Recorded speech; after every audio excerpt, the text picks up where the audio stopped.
Buenas, buenas. Muchas gracias por venir, bueno, por presentarse, ¿no? En formato virtual. Mi nombre es Jorge Rascón, yo voy a ser el tallerista. Nada más para comentarles que, pues para darle un poquito de tiempo para que se conecte más gente, empezar como a las 6, bueno, aquí son las 6, empezar como a las 7:10, 7:15 más o menos, ¿no? ¿Está bien? Gracias. Sí, de acuerdo.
Por ahí. Sí, primero que nada, pues mucho gusto, mi nombre es Jorge Rascón, yo soy de la ciudad de Tijuana. este, Tengo como 14 años en esto de la poesía. Entonces, todo esto que se va a ver en estas sesiones es pues lo que he leído y estudiado en los últimos años. Yo no estudié literatura como carrera, yo estudié Derecho y Gestión Cultural. Soy gestor cultural. Trabajé como gestor cultural para el Congreso del Estado de Baja California y como asesor legislativo también en haciendo algunas pues mm, legislaciones, ¿no? Ahora sí que legislaciones, ¿no? En materia de horticultura y formo parte de la comisión de horticultura del Comité Ejecutivo Estatal de Baja California, de Morena, Baja California, y también pues formo parte de la comisión en lo que es Tijuana, el municipio de Tijuana, Baja California, aquí donde empieza la patria. Estamos en mi cuarto y me gustaría empezar, primero que nada, decirles que esta primera sesión es muy teórica. Se van a ver elementos de filosofía, se van a ver elementos de historia, se van a ver elementos de teoría, este, pues no tanto lingüística, pero a lo mejor literaria, y pues algunas justificaciones de lo que hace la poesía ser poesía. Pero primero que nada, me gustaría empezar me gustaría empezar por mencionarles, como lo comentó la compañera Marta, que nos dejen sus nombres completos y sus correos. Esto es para las constancias, que todos los talleres que se dan por parte de la Secretaría de Arte y Cultura, del Comité Ejecutivo Nacional de Morena, tienen una constancia, ¿verdad? Entonces, para eso es dejar su nombre completo, como les gustaría que parezcan su constancia y su correo, para que se les pueda hacer llegar. Y segundo, me gustaría que se pudieran presentar y que, no, y que me digan más o menos qué es lo que tienen de interés para este taller. Yo ya tengo, como pueden ver, ya tengo presentaciones por sesión. Sin embargo, si ustedes me mencionan que tienen un interés más práctico, que tienen un interés de, ahora sí que tallerear su propia obra, podemos dar espacios para eso. Son 2 horas de sesión, entonces yo creo que se puede hacer. Esta primera sesión, como les menciono, pues es para conocernos y es un elemento mucho más práctico, pero las otras 3 sesiones vamos a ver teoría de verso y versificación, vamos a ver elementos de métrica, vamos a ver elementos de figuras retóricas, vamos a ver algo de poesía no occidental, vamos a ver teoría del haiku, vamos a ver lo que es el arte de la poesía por Ezra Pound, y vamos a hablar también Robert Graves, que escribió un libro que se llama La diosa blanca, eso lo vamos a ver en la próxima sesión, pero si les interesa que se lean sus textos y poder hacer una pues, edición, un trabajo de tallereada, pues sería que en este momento se presentaran ustedes y me lo dijeran, ¿no? Tengo un interés práctico, tengo una serie de poemas que ya he escrito, quiero escribir poesía y pues todo eso, ¿no? Entonces, pues si no sé quién quiere empezar, que levante la mano y que se les pueda dar la palabra, ¿no?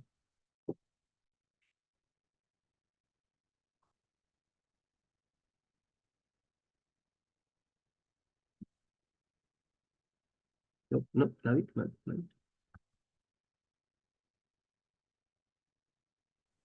No, no, no.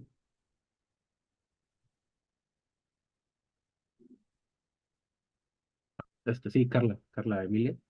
Emilia, ¿sí se me escucha? Sí. Hola, ¿me escuchan? Mm, Sí, Ah, sí, sí se oye.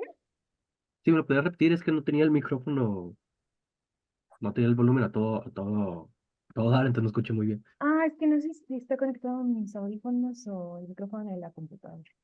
Pero bueno, creo que está un poco bajito. Bueno, mi nombre es Emilia. Yo tengo, bueno, la poesía para mí ha sido un hobby en los últimos años. Me ha interesado mucho, estoy muy entusiasmada y apasionada. Em, Desde hace como un año empecé con un taller de poesía y entonces como que la escritura se convirtió en parte de mi rutina, pero pues igual lo sigo tratando como hobby y intento entrar en estos círculos. Entonces encontré en Twitter este taller y me pareció muy interesante porque como no estudié nada relacionado a mi puta vida, güey. literatura, pues creo que aquí puedo aprender un poco de lo teórico y de lo práctico para Ok, mejorar mis escritos.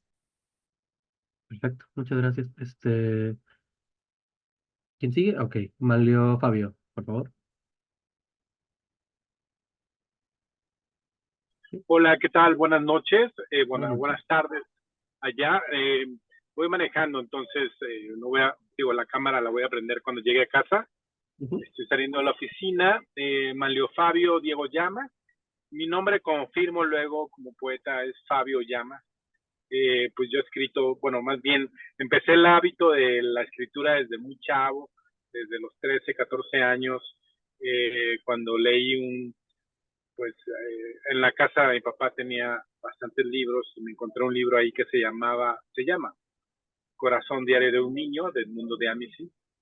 Entonces, pues ahí agarré el hábito de escribir un diario y pues, hasta la fecha escribo. He tallereado acá en la Ciudad de México, sobre todo, poesía, cuento, pero bueno, eh, la poesía es como lo más afín. Eh, entonces, bueno, obviamente los escritores latinoamericanos con los que creces desde chavo, ¿no? Amado Nervo, Rosario Castellanos, Gabriela Mistral, Octavio Paz, eh, Alejandra Pizarnik, ¿no? Sobre todo latinoamericanos, ¿no? Pero bueno, estoy aquí muy encantado porque además también soy parte de la Comisión de Arte y Cultura del Ejecutivo Estatal de la Ciudad de México y de mi alcaldía Benito Juárez. Y me encantan esas propuestas.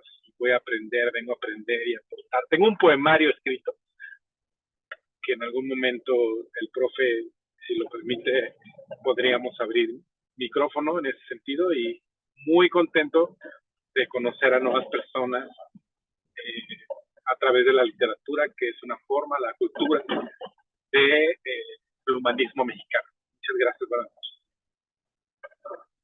Muchas gracias a ti, Manlio. Seguimos con Argelia Cano.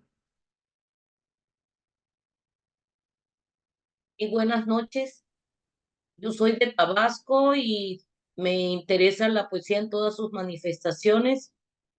Y bueno, en este caso, el título de Desde la Frontera, pues quiero aprender algo nuevo porque yo escribo poesía, pero cuando escribo me sale todo lo erótico siempre. Y entonces todos los talleres que he tomado siempre me dicen, bueno, Argelia, ya cámbiale. Y para mí es difícil escribir de diferentes temas, principalmente cuestiones sociales, pero escribo de todo, pero sí se me hace un poquito complicado. Entonces entré a este taller a ver qué te cacho y qué aprendo. Yo escribo desde el 2013 apenas, soy jubilada, soy docente jubilada, trabajé 26 años siendo docente de bachilleres y en el 2018 que me jubilé ya me dedico totalmente a escribir. Y bueno, éxito con este taller para todos y principalmente para ti. Muchas gracias, Argelia. Seguimos con Nora, Nora Rodríguez. Sí, hola, buenas noches a todos. ¿Sí me escuchan bien? Sí, Ok, bueno, yo vivo en la Ciudad de México, vivo y nací aquí. Estudié la licenciatura en creación literaria en la Universidad Autónoma de la Ciudad de México, pero curiosamente el área que menos domino es poesía, ¿no? Yo soy más dramaturga y narrativa y novelista, pero la poesía me encanta leerla, como decía el compañero, pues a mí me encanta Pizarnik, se me fue ahorita, se me fueron otras, castellanos, desde luego.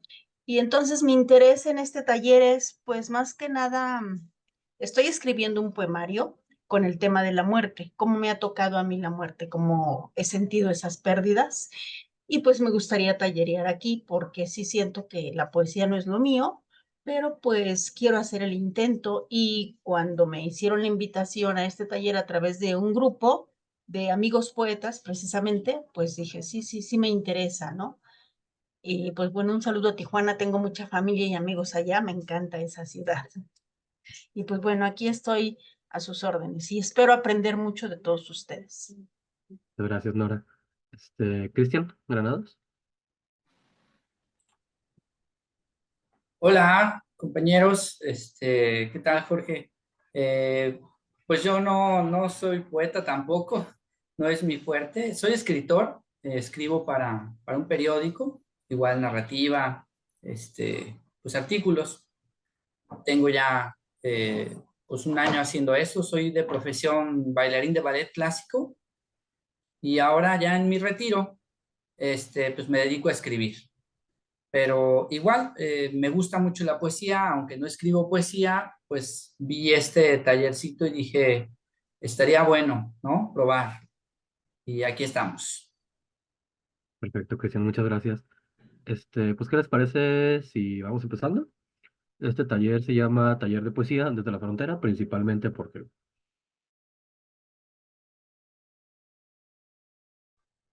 Ah, falté yo.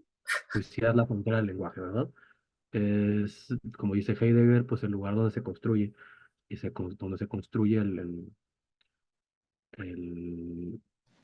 Perdón, Jorge, esta Ujú. Luna quería presentarse también, Oh, dice. perdón, Luna, sí, sí, sí, adelante, por fin. Ay, no te preocupes, no pasa nada. Pues nada, yo soy de Puebla, tengo un proyecto editorial llamado Los No Letrados y pues nada, me gusta siempre andarme actualizando y saber qué se está escribiendo. Y pues muchas gracias por el espacio. Ahora es a ti. Por cierto, a Luna la tengo en Facebook, es cierto. Sí, mucho gusto. Creo que no habíamos compartido un espacio hasta este momento. Pero sí, muchas gracias por estar aquí.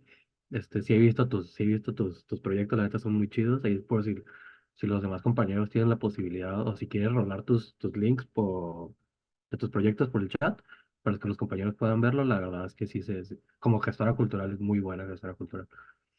Este, ok, como les decía, pues desde la frontera por dos cosas, ¿no? Yo principalmente pues soy un ente fronterizo y así me construyo. Tijuana es probablemente, aunque no es la única frontera, es probablemente la ciudad que más relación tiene con la idea de la frontera, ¿no? Y es lo que quiero que ustedes vean, que la poesía es la forma en que es una de las tantas formas culturales en la que nosotros nos podemos entender. Y al mismo tiempo, desde la frontera, porque la poesía funciona como la frontera del lenguaje. Pero eso lo vamos a ver un poquito más adelante. Vamos a ver. Esta es la primera sesión. Vamos a ver lo que es el arte como un agente cultural, el papel de la poesía o la importancia de la poesía en este agente cultural inmenso que es el arte, qué es la poesía en sí misma y una breve historia de la poesía, pero la vamos a ver principalmente, nos vamos a brincar toda esta parte de los griegos y vamos a hablar de Hölderlin, que es un autor alemán que rescata principalmente la tradición poética griega, greco-latina en realidad. Entonces, vamos a empezar por definir lo que es la cultura.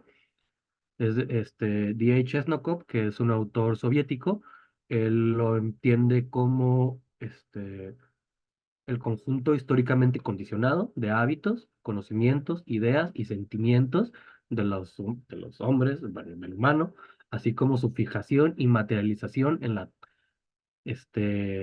tánica de la producción en los servicios, en los servicios públicos, en el nivel de instrucción del pueblo y de los institutos que reglamentan y organizan la vida social en los resultados de la ciencia y la técnica, en las obras de literatura y del arte.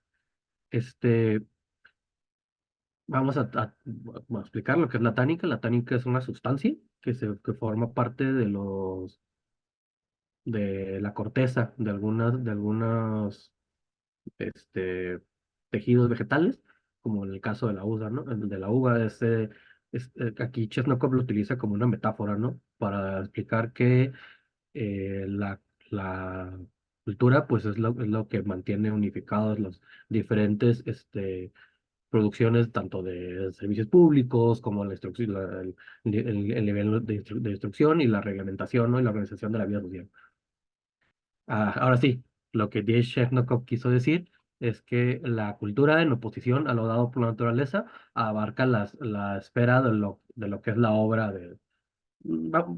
Estos autores normalmente dicen del hombre porque en aquella época no se entendía muy bien que lo que no se nombra no existe, entonces vamos a cambiarlo por humano. Cada que leamos del hombre lo vamos a cambiar por humano, de la obra del ser humano.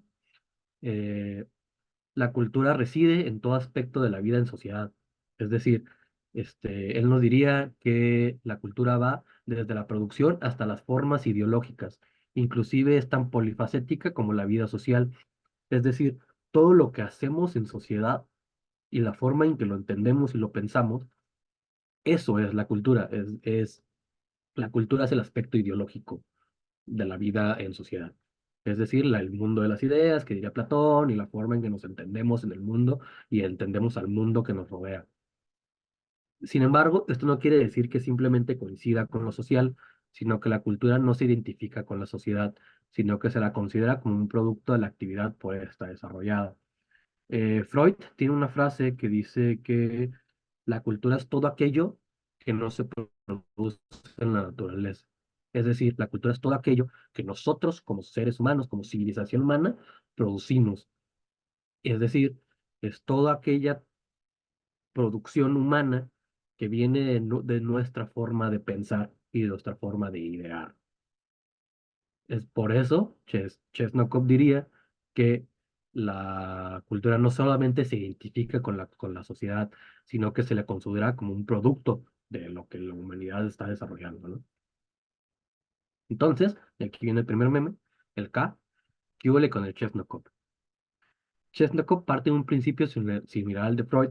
La cultura es el trabajo humano fuera de lo natural. Sin embargo, esto no implica que todo lo social sea cultura, más bien es un producto de la actividad humana.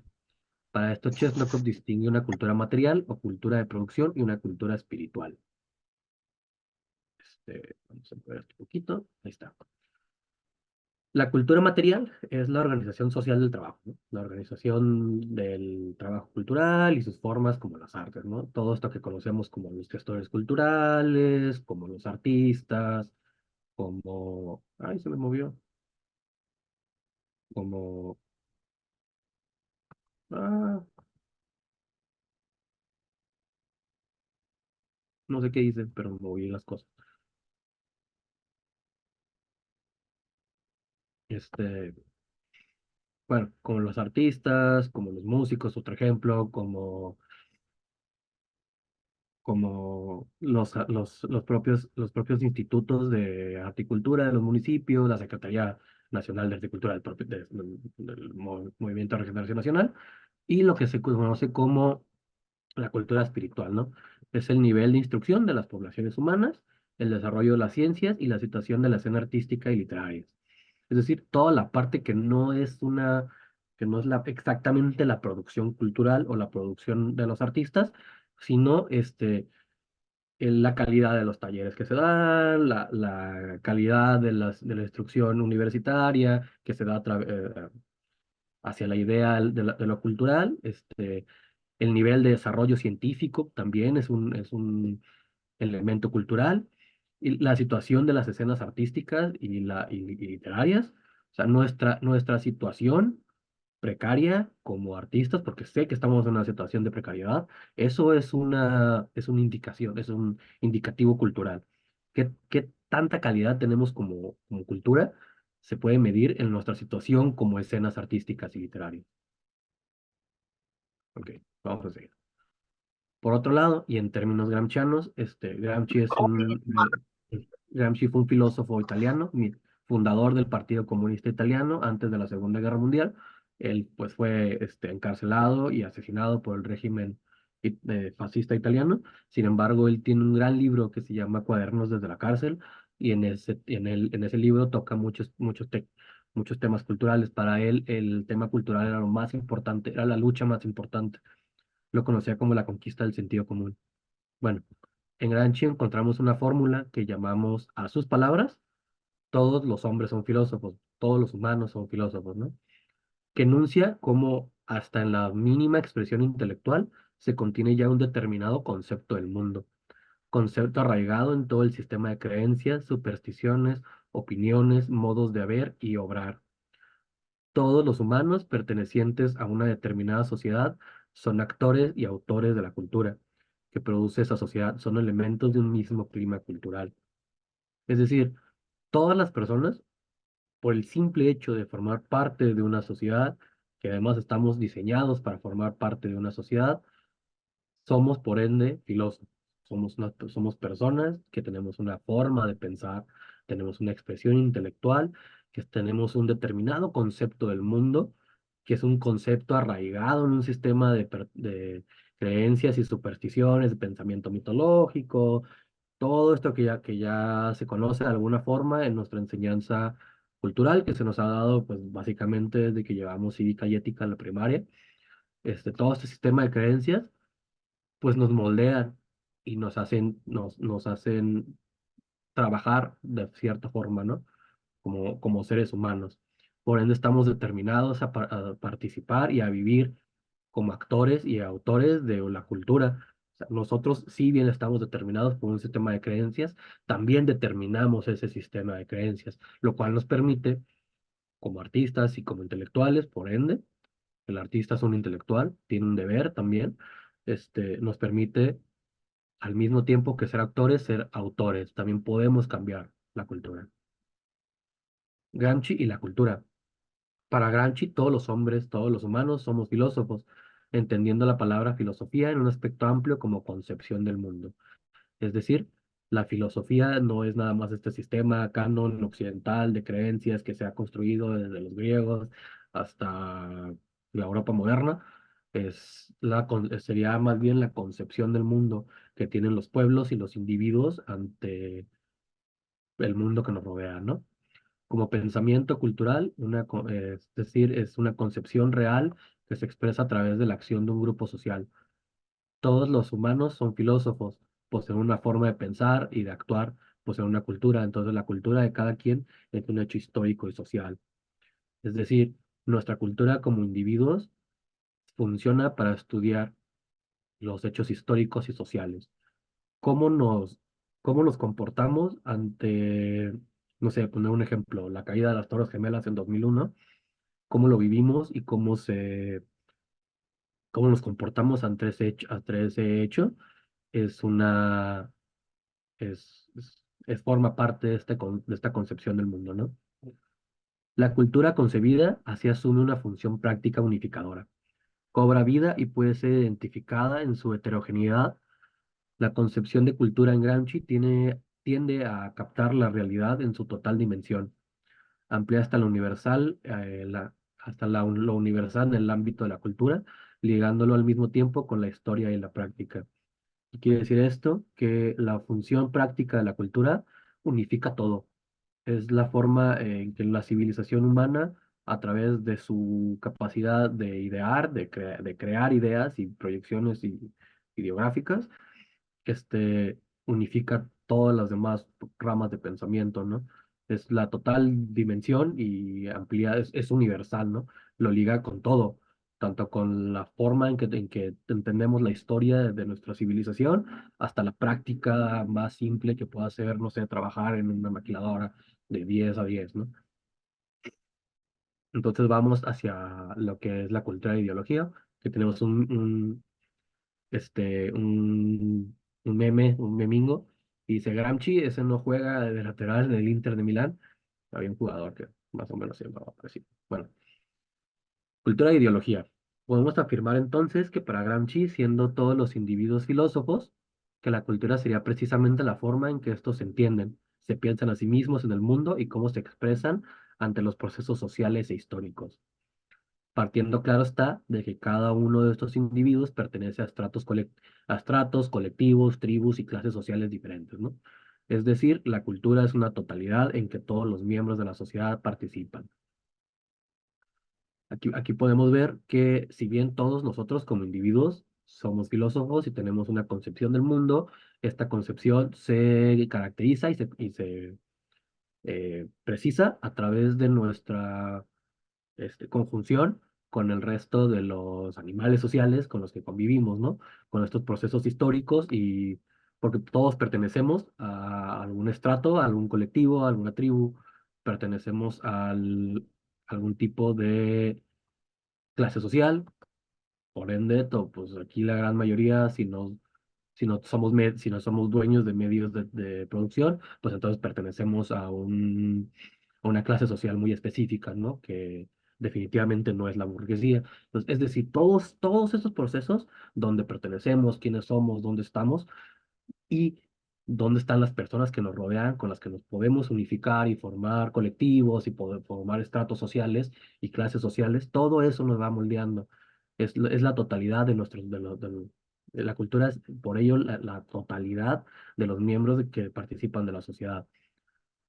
Por eso Gramsci dice que conocerse a sí mismo es equivalente a conocer la historia, leerla e interpretarla, conocernos a nosotros mismos, saber en qué estrato estamos, saber en qué colectivos convivimos, saber en qué tribus estamos y qué clases sociales pertenecemos, entender cuáles son los mecanismos que funcionan para que o se activan cuando estamos conviviendo con los diferentes estratos con los que convivimos a diario, es el equivalente a conocer la historia, a leerla y a interpretarla, ¿no? Ok, vamos a seguir. Ya vamos a empezar con la parte que va directamente con la poesía. Aquí vamos a hablar de Friedrich Hölderlin, perdón. No sé si alguien habla alemán que nos pueda corregir, pero creo que según yo se pronuncia Hölderlin. Él fue un poeta lírico alemán. eh, Él nace el 20 de marzo de 1770 y muere el 7 de junio de 1843. Como se menciona, fue un poeta lírico alemán cuya obra se encuentra fuertemente influida por la cultura griega, greco-latina más bien. Sin embargo, para él el mito no es un símbolo, no son metáforas existentes solo para referirse a lo natural y al mundo que nos rodea. Para él los dioses y el mito son reales y son fuerzas que se expresan a través de la naturaleza y el propio mundo. Para Helderlin, y aquí hay que determinarlo muy bien, él cuando lee el mito grecolatino, el mito que se crea desde los pueblos micénicos, sí me parece que son los anteriores a los pueblos este, griegos que conocemos, bien conocidos, como los atenienses o los de estos que formaron la película de 300, ¿no? Los espartanos. Antes de ellos estaban los pueblos micénicos, que es de donde viene esta gran epopeya, por ejemplo, de Troya. Troya es un pueblo micénico, y son todos estos pueblos que se están peleando entre sí de donde viene la gran tradición de la Ilíada o la Odisea. Homero, cuando escribe esos libros, si es que Homero existió, porque no tenemos grandes registros históricos de su existencia, cuando cuando habla de estos pueblos, lo hace rescatando tradiciones orales que él no vivió. Para cuando Homero escribe la Ilíada y la Odisea, todos esos personajes tenían cientos de años que ya habían sucedido sus acontecimientos, ¿no? Entonces, para Helderlin, este conjunto de sucesos que narran batallas de pueblos enteros divididos por los dioses y estos dioses que en los cielos confabulan por la supremacía de un pueblo sobre otro o de entre ellos mismos y se pelean con Zeus para derrocarlo y Zeus siempre los gana. Todo ello es real. Para Helderlin todo ello es real. Los dioses existen. No son un constructo cultural, no son un constructo de nuestro ideario humano, ¿no? Para él son reales. Y no solo los griegos, todos los dioses en todas las partes de la humanidad son reales y estuvieron ahí, pero nos han abandonado. Esto posteriormente lo retoma Nietzsche. Este, Posteriormente retomaría esta postura como la primera intuición de la tensión entre la fuerza de lo dionisíaco y lo polineo, ¿no? Que para Nietzsche conforma el mundo y así lo expresa. Esto lo pueden leer en El origen de la tragedia. Esta constante tensión entre lo caótico y la organización, ¿no? Y las grandes normas civilizatorias que representa lo polineo y el caos y el albino y la poesía y todo eso que representa lo dionisíaco para Nietzsche, porque en realidad la teoría, bueno, la tradición grecolatina no reconoce a Dionisio solamente como un dios del caos, sino que es el protector de las ciudades. Este, es muy complicado hablar de Dionisio, nos vamos a ir muy rápido con esta parte, pero en sí, eso es algo en lo que Nietzsche se equivoca al hablar de Dionisio, no entendió muy bien cuál era el papel de Dionisio, pero no hay problema, vamos a seguir hablando de esta metáfora, ¿no? Ok, entonces, el conjunto de la humanidad, ¿no? Cabe recalcar que Hölderlin entra en este mito de los poetas poseídos por el delirio de la poesía, cuya locura personal alimenta el yo romántico y poético. Es decir, hay un gran mito sobre los poetas, es que los poetas de alguna forma se vuelven locos o que algo están escribiendo, son avatares de los dioses y de la locura universal nos volvemos loquitos, ¿no? Este, Helderlin es un gran exponente de esto, porque Helderlin sí se volvió loco. Helderlin le dio lo que conocemos ahora como esquizofrenia. Él realmente creía que estos dioses existían, él realmente, pues como se menciona aquí, ciertamente Halderlin padecía de lo que hoy sabemos que se llama esquizofrenia. Sin embargo, su pregunta, ¿y para qué poetas en tiempos de miseria?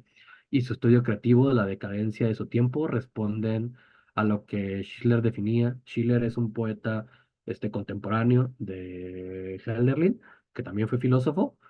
este, lo, Schiller lo definiría como el poeta perfecto es aquel que expresa el conjunto de la humanidad. ¿Y que es el conjunto de la humanidad? Lo que ya vimos más atrás. Todo el conjunto cultural y teórico de la humanidad se tiene que ver reflejado en el actuar del poeta. Para Schiller, el poeta es un medium de su tiempo, de Dios, del espíritu universal, del inconsciente colectivo, de la humanidad, de lo que nosotros aquí hemos definido como cultura.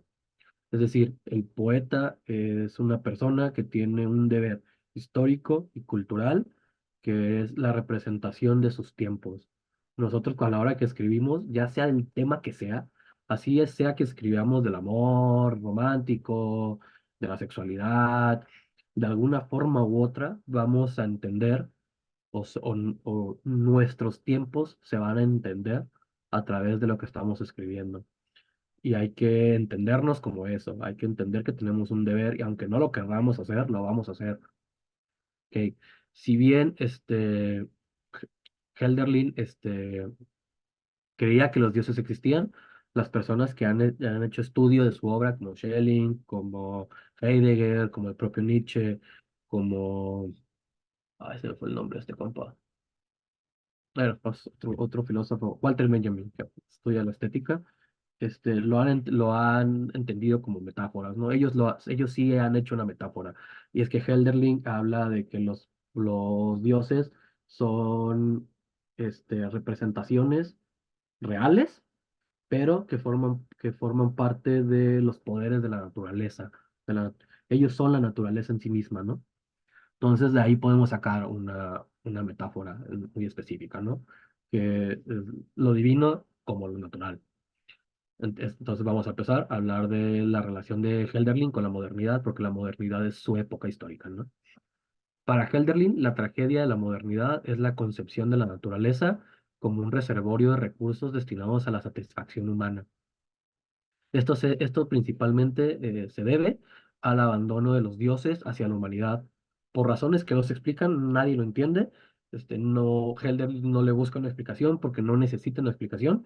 Simplemente se han ido, no han regresado y como consecuencia se ha perdido la magia, ¿no? En el mundo y la humanidad ya no entiende lo natural como una expresión de lo divino. Y esto permite cosas muy trágicas para Helderlin. Si ya no hay un respeto hacia lo natural, los ríos, los bosques, la flora y la fauna, porque que es donde vivían los dioses, que es donde residía el poder de los dioses, y el respeto hacia el mundo natural, pues se pierde, ¿no? Y por ende pues, con el tiempo ha desaparecido, ¿no? Y es algo que vivimos, es algo que la modernidad, con la creación, bueno, el nacimiento de la revolución industrial, pues significó poco a poco la explotación de la tierra y lo que vivimos hoy por hoy, ¿no? Este capitalismo tardío que pues, somos casi 8.000 millones de humanos, pero producimos al año muchísimo más de lo que necesitamos para sobrevivir.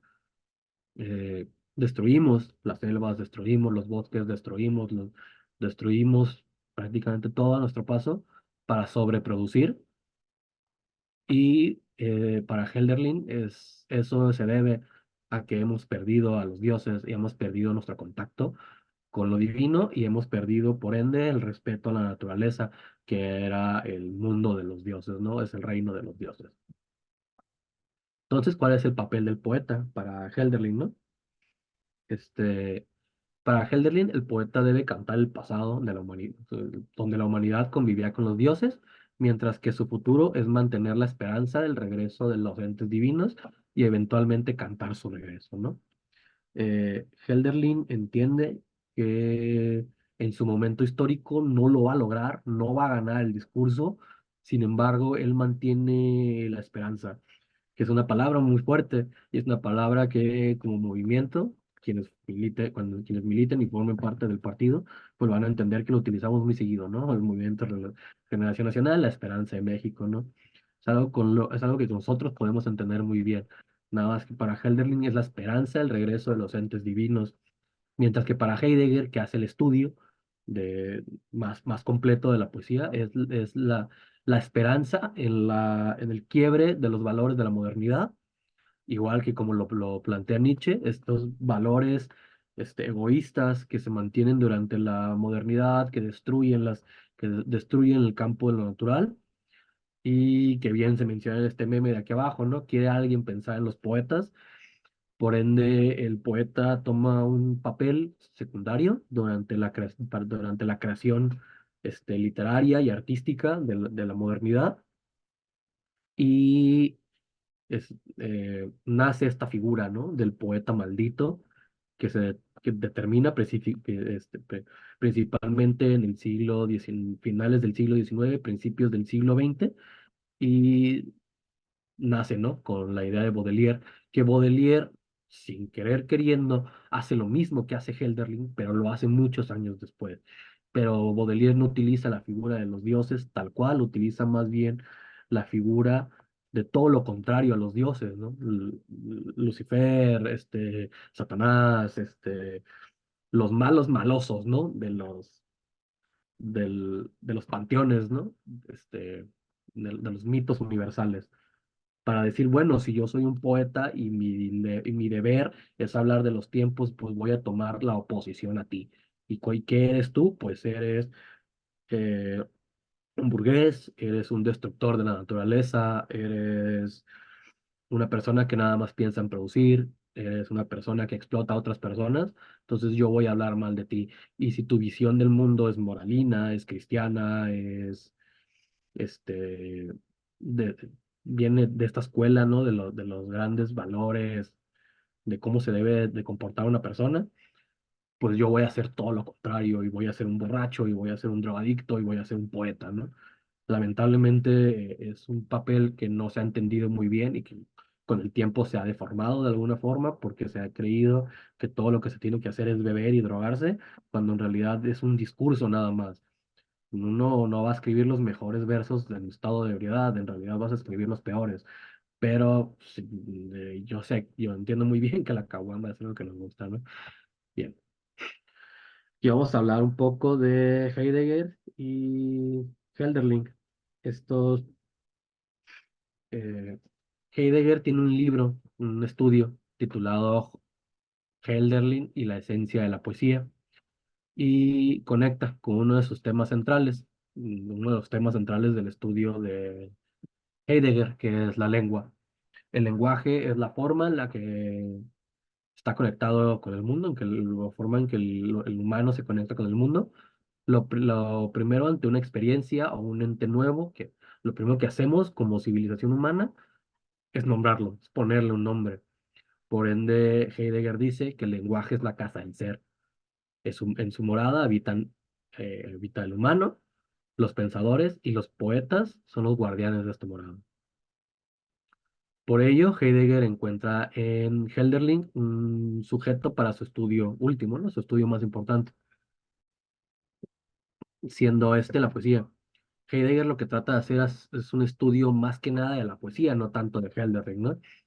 Pero Hölderlin le cae muy bien porque es una representación muy importante y muy grande de su época y es lo que Heidegger está tratando de explicar, ¿no? Es decir, Heidegger utiliza la construcción poeta de Hölderlin para el estudio de la poesía, de su esencia, que es un sinónimo para su papel en la sociedad. Heidegger y la poesía de la poesía. Ok. Para el filósofo alemán, la obra de Hölderlin se convierte entonces en la poesía de la poesía. Es más, es una especie de metapoesía que sirve para el estudio histórico y social de un tiempo específico que se refleja en en la construcción poética. Lo que les mencionaba más atrás. No importa cuál sea la temática que ustedes utilicen, la poesía siempre va a reflejar el momento histórico en el que ustedes están escribiendo. No hay de otra, es imposible salir de ahí porque es una construcción cultural y por ende se construye a través de todo el enramado que ya vimos más atrás. Se construye a través de nuestra clase social, de nuestros amigos, de los colectivos a los que pertenecemos, de la ruta de camiones que tomamos diario para ir al trabajo, de nuestra relación con nuestras familias. Todo eso constituye un momento histórico, y querramos o no, hablemos del tema que hablemos, se va a ver reflejado.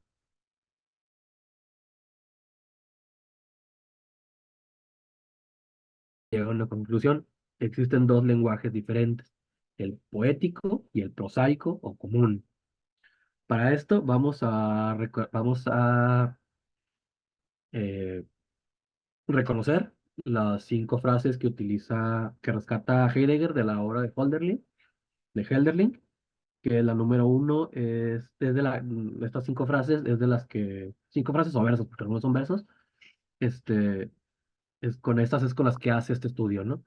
La número uno es poetizar la más inocente de todas las ocupaciones, ¿no? Esta frase es de Hölderlin y básicamente hace referencia a la supuesta inutilidad de la poesía. En ello recae su inocencia, ¿no? En que supuestamente es inútil. Aunque al ser una construcción y de construcción del lenguaje, su utilidad es más profunda, aunque menos obvia.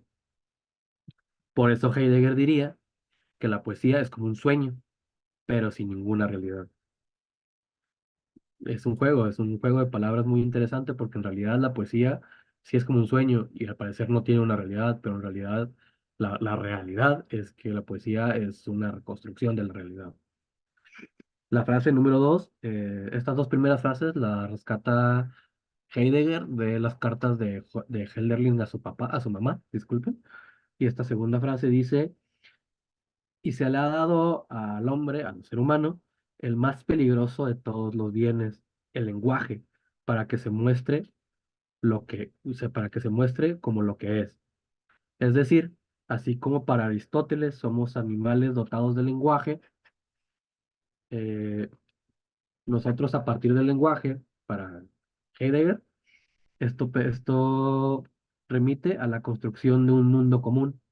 Hacemos con el lenguaje un mapa de la realidad que para Heidegger puede llegar a ser peligroso, pues luego confundimos el mapa con el territorio. Si bien el lenguaje es nuestra herramienta más importante como sociedad, como civilización humana, es una representación de la realidad, no es la realidad misma. Por eso es tan importante que nosotros como escritores, como poetas, entendamos esto. Sí, los gatos nosotros conocemos como gatitos, ¿no? Cositas bonitas que tienen orejitas puntiagudas, ¿no? Pero el gato es nada más el nombre que le damos, no es la cosa. Nosotros así lo llamamos, pero ese ente no se llama gato a sí mismo, ¿verdad? No. Entonces no debemos de confundir la realidad con el territorio, porque en ese momento estamos dotando al lenguaje de una capacidad que no tiene y es la capacidad de estancarse. El lenguaje es algo que está en constante construcción, porque nosotros somos, como civilización estamos en constante construcción y deconstrucción. Es algo que tenemos que entender porque es una batalla que estamos viviendo hoy en día. Sí, a lo mejor la E no le gusta a todos, a todes, pero es válido porque el lenguaje se construye y se deconstruye constantemente, porque no debemos de confundir el mapa con el territorio, ¿verdad? Ok, la tercera frase, este ya es un verso propio de un poema de Hölderlin, es que el hombre ha experimentado, ha experimentado mucho, nombrado a muchos celestes, desde que somos un diálogo y podemos oír unos de otros. Es decir, el lenguaje es entonces fundamental para la vida en comunidad. Es la forma en que nombramos lo que nos rodea y nos relacionamos con el resto de nosotros como miembros de una misma civilización y un conjunto que se va separando y se va deconstruyendo y todo esto que ya hemos estado mencionando, ¿verdad? Ok, aquí vamos a regresar un poco a las diapositivas, que la cuarta frase dice, pero lo que queda lo interpretan los poetas, ¿verdad? Si ya entendimos que el lenguaje, pues es un don que se nos entrega por los dioses, jiji, jajaja, y de ahí nos construimos, y de ahí construimos la civilización, construimos este mapa de la realidad. Todo lo que queda, todo lo que sobra del lenguaje, toda esta exploración, es es lo que le queda al poeta, ¿no? Es el trabajo y el campo de estudio y de trabajo del poeta. Es decir, siendo su principal diferencia, bueno, la poesía es entonces el registro lingüístico, ¿no? Literario más antiguo jamás registrado. Yo no sé, bueno, me imagino que ustedes deben de saber que el registro literario, lingüístico más antiguo jamás registrado en la humanidad es la epopeya de Gilgamesh, que está escrito pues, en versos. De ahí viene toda una tradición que se ha replicado a través de los siglos. De ahí viene esta idea del diluvio universal, viene la idea esta idea súper grecolatina de que todos los héroes en algún punto deben de bajar al tártaro, al inframundo, para volverse más fuertes o más inteligentes y regresar con características semidivinas para en algún momento de su muerte volverse dioses totalmente. Esa es la historia de Hércules y es la historia de Gilgamesh. Gilgamesh es el primer héroe y es también la primera construcción mitológica que tenemos como civilización humana, y de ahí vienen muchos elementos.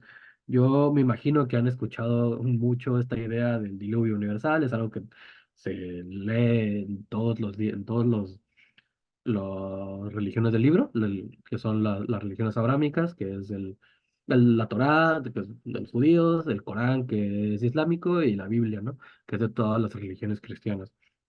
Y también se replica esta idea de que el gran héroe, en este caso el Mesías, Jesucristo, viaja al mundo de los muertos para regresar con características divinas. Este es un claro ejemplo de que la poética construye ideas que se replican una y otra y otra y otra y otra vez. Ese es nuestro deber como poetas. Conocer toda esa historia y seguirla cantando. Es lo que decía Helder. Entonces, el lenguaje, mientras el lenguaje prosaico, el lenguaje común, sirve para hablar de cualquier cosa, del fútbol, de que perdió Liverpool hace unos días 3-0, de que lo que a ustedes les guste, que los cigarros causan cáncer, que eh, de lo que quieran hablar, ¿sí? Eh, la poesía se utiliza para, para referenciarnos a lo que hay detrás de lo mundano. La poesía, el lenguaje poético lo usamos para referirnos a la esencia de las cosas, ¿no? A lo que Helderling entendería como lo divino, a lo que nos conecta con lo más primordial como seres humanos que podemos encontrar, por ejemplo, en la epopeya de Gilgamesh o en el Enuma Elish, que me parece que el Enuma Elish es un poquito más viejo, pero es la construcción mitológica del, de los pueblos de los que supuestamente gobierna Gilgamesh, ¿no? Que ahora entendemos como los babilonios, si bien recuerdo, ¿no? Pero bueno, vamos a seguir. Ok, vamos con la quinta frase. Esta presentación se los voy a mandar en un drive y le voy a agregar estas frases para que los puedan estudiar en el momento que ustedes quieran, ¿no? Ok, la quinta frase que utiliza Heidegger, que también es un verso de este compa de Helderling, es pleno de méritos, pe- pleno de méritos, pero es poéticamente como el humano habita esta tierra. Es decir, como civilización tenemos diferentes formas de relacionarnos con la naturaleza, ¿ok? Como la temática científica, ¿no? Como la técnica, que es bueno, más bien, sí, como la técnica, que es la forma antigua más o menos de hablar de lo científico, la política, la filosofía, pero solo la poesía muestra lo que realmente somos, ¿no? Solamente la poesía, siendo la forma más antigua del lenguaje y la forma más antigua, además de construir el lenguaje, nos muestra como nuestra esencia de seres humanos, ¿no? Más que un animal político, seríamos un animal poético. Nuestra capacidad poética es un regalo de los dioses, quienes poseen al poeta cuando éste canta, ¿no? Ok. Yo sé que hace rato les dije que eso de la posesión del poeta y es todo un juego. Sí, es un juego, así nos entendemos a nosotros como artistas, ¿no? Forma parte de nuestro folclore. Yo sé que los dioses no nos poseen, lo entiendo. Helderling sí lo quería. Este, Más bien lo que nos posee es este espíritu de nuestras épocas, ¿no? Esto que Heidegger nombra, ¿no? Como la casa del hombre o de la humanidad, que es el lenguaje, ¿no? Por eso dice que los poetas son la que viene atrás, ¿no? Que los poetas son los guardianes de la morada, ¿no? Del morada que es el lenguaje. Y por eso es que hay algo bien importante, y por aquí lo tenía escrito. Ok. eh, la poesía es la vanguardia del lenguaje, ¿no? De la lengua.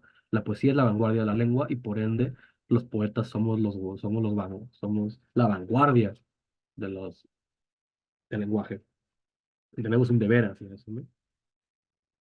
Sí, pues aquí tengo mis anotaciones. Muchas gracias. Pero bueno, eh, dice Heidegger, ¿y para qué ser poeta en tiempos de miseria? La palabra tiempos significa en este caso la época que nosotros pertenecemos. Con la aparición y holocausto de Cristo, se inicia, para la expresión histórica de Helderling, el final del Día de los Dioses. Oscurece oscurece desde que los tres, Heracles, Dionisio y Cristo, abandonaron el mundo. El crepúsculo del tiempo se acerca a su noche. La noche del mundo extiende sus tinieblas. Más o menos lo que les decía hace rato. Este, Tanto Heracles como Dionisio, forman parte de una tradición que se va construyendo. Nosotros la entendemos como la tradición occidental. Más adelante nos vamos a meter, no de lleno, porque la verdad es que manejarlo y estudiarlo es muy difícil, que es la tradición oriental. Nos vamos a ver específicamente lo que es el haiku. Este, Se construye, ¿verdad? Esa tradición occidental a través de la idea de Heracles y de Dionisio, pero habría que rescatarnos, irnos más atrás, porque la relación que también tiene Cristo con Heracles y con Dionisio es Gilgamesh. Gilgamesh es el inicio de toda esta tradición literaria y poética que culmina para Helderling con el, la aparición y el holocausto y el dolor y la pasión de Cristo, ¿no? Y es el gran abandono para Helderling, la muerte de Cristo es el último abandono de los dioses, ¿no? Desaparecen, ¿no? Y aquí hay otra gran frase que viene en este meme de Heidegger: todo gran poeta poetiza a partir de una única poesía.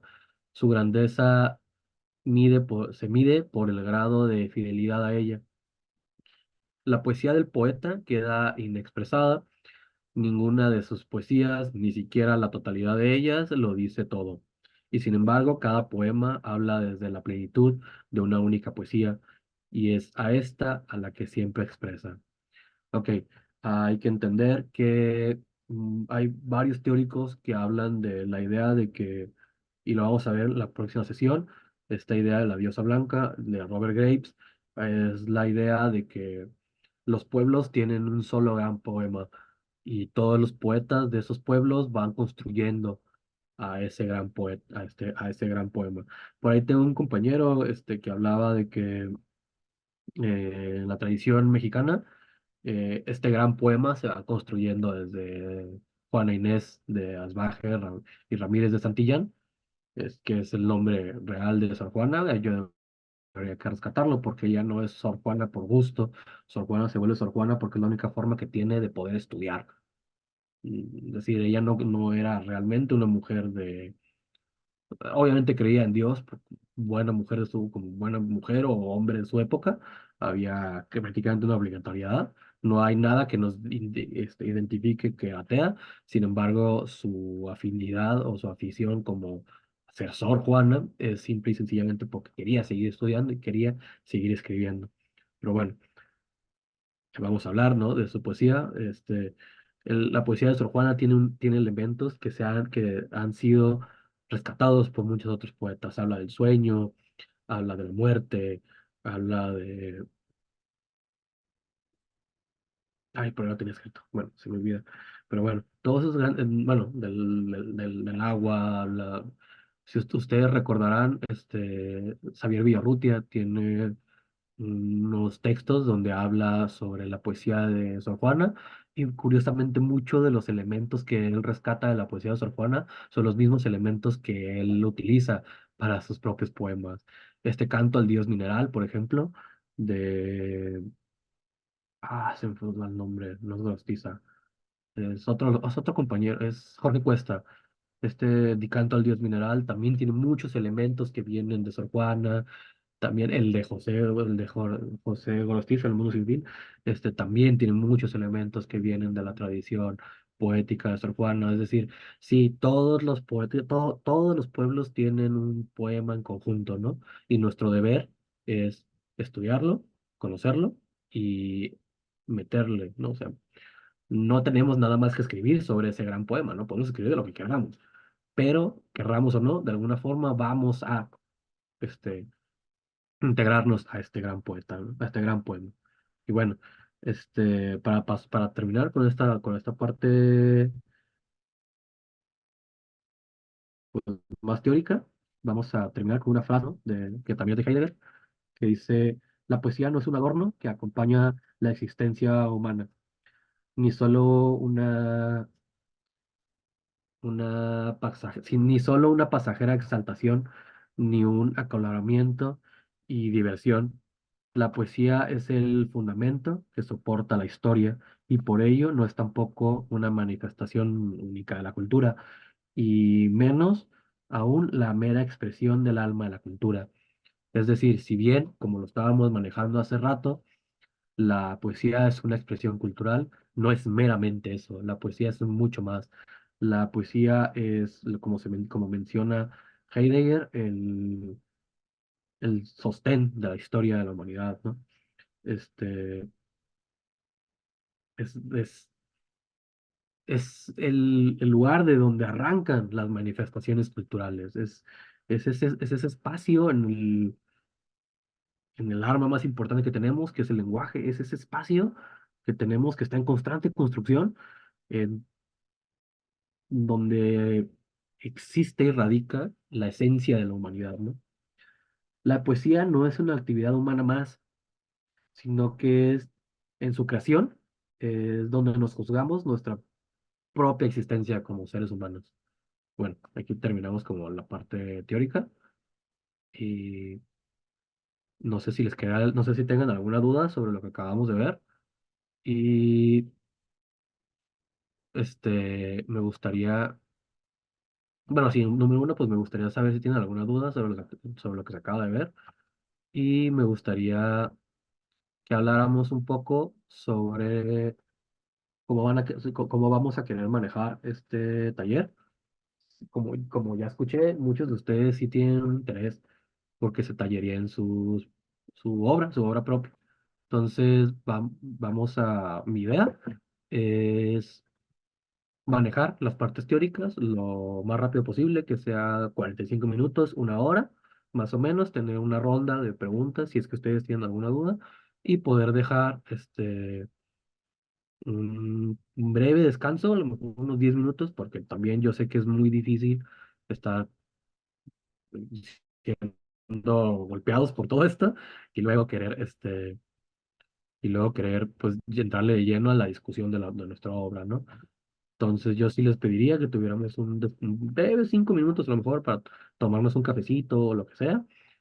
Y luego ya de forma ordenada, hacer una lista, cada quien pueda ir presentando si quiere presentar alguna de sus obras y entre todos poder hacer, ¿no? un reconocimiento de los elementos que vamos a ir viendo durante las sesiones.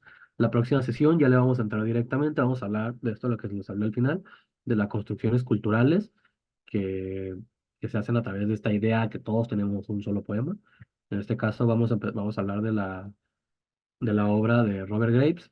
Robert Graves fue un historiador, entre comillas, y poeta, dramaturgo, inglés, y él lo que hace con la diosa blanca es una reconstrucción de la tradición de la lengua inglesa, de la poesía inglesa, a través de un poema céltico muy antiguo, el poeta céltico más antiguo que la verdad ni siquiera tiene nombre, y yo no puedo mencionar los nombres que vienen ahí porque no hablo céltico, pero vamos a ver algunos de los elementos, vamos a ver algunos versos porque es la construcción mitológica más antigua que se tiene registro del céltica, ¿no? Es la guerra entre los hijos de la diosa blanca y unos elfos del bosque, ¿no? Y a través de ellos se va reconstruyendo toda la tradición mitológica inglesa, como por ejemplo los mitos artúricos, ¿verdad? que- Digo, si hablamos de celtas, si hablamos de elfos, si hablamos de dioses, automáticamente nos vamos a la idea del rey Arturo, ¿no? Que en realidad es uno de los más antiguos, ¿no? Bueno, de los más nuevos en realidad. Este, ahí con la diosa blanca vamos a hablar de 3.000, 4.000 años de historia, ¿no? Nosotros pues somos un pueblo más nuevo, tenemos más o menos unos 300 años de historia, sin embargo hay elementos que se repiten desde Sor Juana, ¿no? Que más o menos lo que vamos a ver. Entonces, a mí me gustaría, preguntarles cómo les gustaría, si les gusta la idea, de que la primera parte pues sea específicamente teórica y luego que la segunda mitad ya sea de tallerear sus obras, viendo los elementos que vamos viendo y, y si les gusta la idea de tener como un breve espacio de, ay, perdón, se me va la voz, de descanso, ¿no? Entonces yo no sé si alguien quiera tomar la palabra y decirme, sí, estoy completamente de acuerdo o no, la neta te estás pasando de lanza, ¿no? Sí, ok, sí los leo. Sí, pues me parece muy bien. Entonces, eh, yo no sé quién quisiera empezar. Obviamente en la siguiente clase me gustaría que pudiéramos hacer un listado que vayan mencionando. Yo quiero presentar, yo creo que podemos hacerlo lo más civilizado posible, presentar unos dos, tres poemas, este, de nuestro propio argot. Si ustedes quieren, para empezar para que vean que no hay superioridad de parte de nadie, podemos empezar con algún autor ya conocido y ir leyendo de ahí algunas cosas, o empezar directamente con obra de ustedes. Si alguien está de acuerdo con empezar con la obra de ustedes, pues que diga ahí en el chat, yo quiero empezar, ¿no? Voy a tomar un poquito de... Ok, Irene, perfecto. Empezamos contigo. La próxima sesión, ¿qué te parece? Ahorita, pues yo creo que podríamos, bueno, número uno, me gustaría preguntarles qué les pareció la parte teórica. Yo sé que luego me trabo medio gacho, pero sí me gustaría como hacer un poquito de retroalimentación. Si les gustó, si me entendieron, si tienen alguna duda, si les pareció que estuviera muy cargado, si les pareció que tengo que bajarle un poquito como la terminación o los términos. Ah, sí, las presentaciones se las voy a pasar. Yo les voy a pasar un link, todavía lo estoy trabajando. Les voy a pasar un drive donde va a haber un montón de libros, tanto de teoría como de poesía. Y yo algo que les voy a decir y se lo voy a decir toda la vida, que si quieren aprender a escribir poesía, sí, los talleres son muy importantes, les van a dar una retroalimentación, pero lo más importante para escribir cualquier género, ya sea la poesía o cualquier otra cosa, ya sea novelas o cuentos o incluso teatro, es leyendo poesía. Entonces yo les voy a pasar un drive con un montón de poemarios, les voy a pasar un drive con un montón de teoría estética, les voy a pasar un drive con un montón de teoría lingüística y todo eso. Y les voy a pasar un drive con las presentaciones que se van a hacer. Nada más que tengo que terminar los apuntes de la última sesión. Entonces ya que esté terminada, les voy a mandar de golpe todo el paquete, ¿no? Este, muchas gracias por lo de que estuvo enriquecedora. La verdad es que yo quería empezar con la parte más fuerte, que era esta. Este taller ya se había dado, pero se dio presencial, se dio aquí en Tijuana. Esta primera sesión tuvo muy buena... Mario, ¿quieres decir algo? Sí, sí, sí. A ver, voy a tratar de prender mi cámara. Acabo de llegar a la casa. Este, mira, en realidad, ya lo dijeron algunas compañeras, compañeros, eh, hablar de Heidegger, que yo no lo he explorado como tú, por supuesto, pero atravesar todo este tema tan profundo desde las culturas, ¿no? Incluso hablar de la parte judeo-cristiana me parece bien interesante, porque se habla mucho de la palabra como algo espiritual, ¿no? O como una relación con los dioses, también creo que es bien interesante, ¿no? Y digo, creo que también relacionarlo con Jorge Cuesta, que por acá en la Ciudad de México hay una librería y es una persona también, pues también por seguir, obviamente, el mismo tema de Gorostiza, la poesía de Muerte y Fin da para todo un taller, ¿no? Muy profunda, creo que una de los más grandes poemas que se han escrito, ¿no? más profundo. No sé si Piedra de Sol por ahí también le dé un llegue, a lo mejor es un distinto enfoque, ¿no? Pero bien interesante, creo que bien importante lo que has dicho. Yo no esperaba nada del taller y me estoy sorprendiendo y eso es lo importante. Gracias. Muchas gracias a ti. Sí, en efecto, Piedra de Sol también pues, se puede rescatar elementos. Probablemente Piedra de Sol haya sido como lo último del siglo XX, ¿no? Que ya como metido, ¿no? Parte de su Huacal, este gran poema nacional, ¿no? Que se está bueno, más que nada nacional, pues no me gusta tanto el término nacional, ¿no? Porque en realidad pues somos un montón de pueblos en un mismo espacio, ¿no? Entonces, sí, nosotros los que hablamos castellano, pues a lo mejor tenemos un gran poema, pero debe de haber. Yo la verdad desconozco la poesía en lenguas originarias, soy muy nuevo en ese tema. Ojalá alguien se anime a dar un taller sobre eso. Este, pero ajá, debe de haber también. Me gustaría conocer. Pero, sí, Jorge Cuesta, me gusta mucho la librería, por cierto, Jorge, de ella. Está muy bonita. Yo muy rara vez voy a Ciudad de México, pero cuando voy me gusta darme una vuelta por allá, está muy bonito.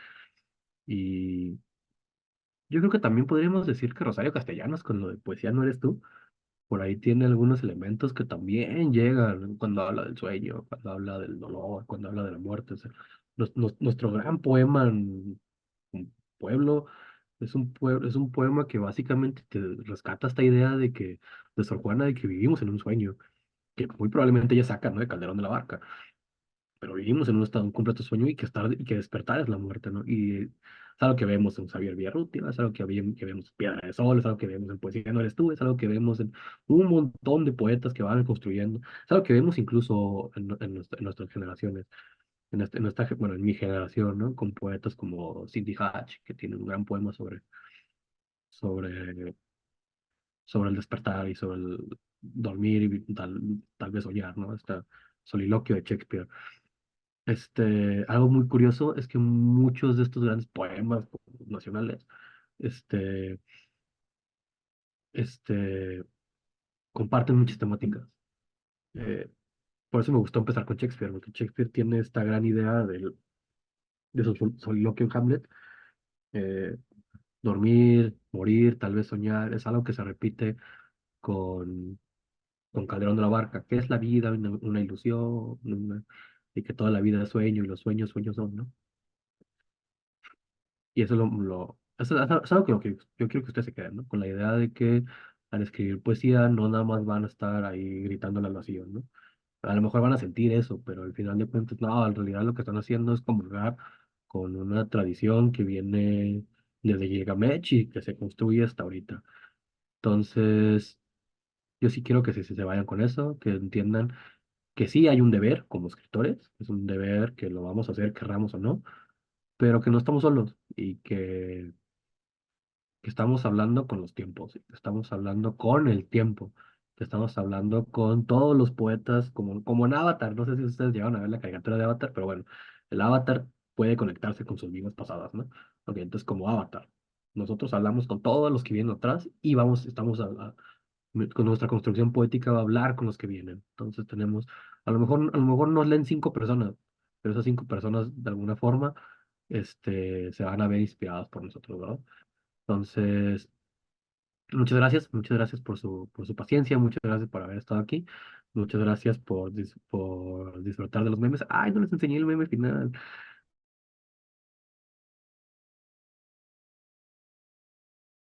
Van a ver el meme final, porque está muy bonito. Ok. ¿Dónde lo dejé? Pero bueno, en lo que lo encuentro, aquí dejaron un comentario. Ah, felicidades por organizar este excelente taller. No, pues en realidad, muchas gracias a ustedes por darse el tiempo para tomarlo. Yo sé que este horario es medianamente difícil porque, o sea, a lo mejor sí todos ya salimos de nuestros respectivos trabajos, pero em, es viernes. Entonces, sí, es viernes, hay mucho tráfico, hay es el inicio de nuestro día de libertad, ¿no? Entonces, también tomarse el tiempo de tomar un taller, pues muchas gracias a ustedes en realidad por haber participado de esto, ¿no? Pero bueno, quiero terminar la sesión con este último meme, con este último memito que están viendo. Es, señor Simpson, entienda que esto puede provocar diabetes o deseos suicidas. ¿Sí? Venga la poesía. Entonces sí, muchas gracias. Hoy vamos a terminar más temprano, precisamente porque es la primera sesión y así vamos a estar construyendo. Ya la siguiente, pues ya vamos a empezar con sus poemas. Y pues muchas gracias por haberse tomado el tiempo, muchas gracias por estar aquí y muchas gracias pues, por registrarse y esperemos que hayan mandado todos sus nombres completos y su... Muchas gracias por los memes, gracias a ustedes. Este, bueno, nos vemos la próxima sesión. Muchas gracias. Adiós, bendiciones. Gracias a ti, Bye. hasta luego. Bye. Cuídate. Gracias, un abrazo, mucho Bye. gusto a todas, todos. Igualmente.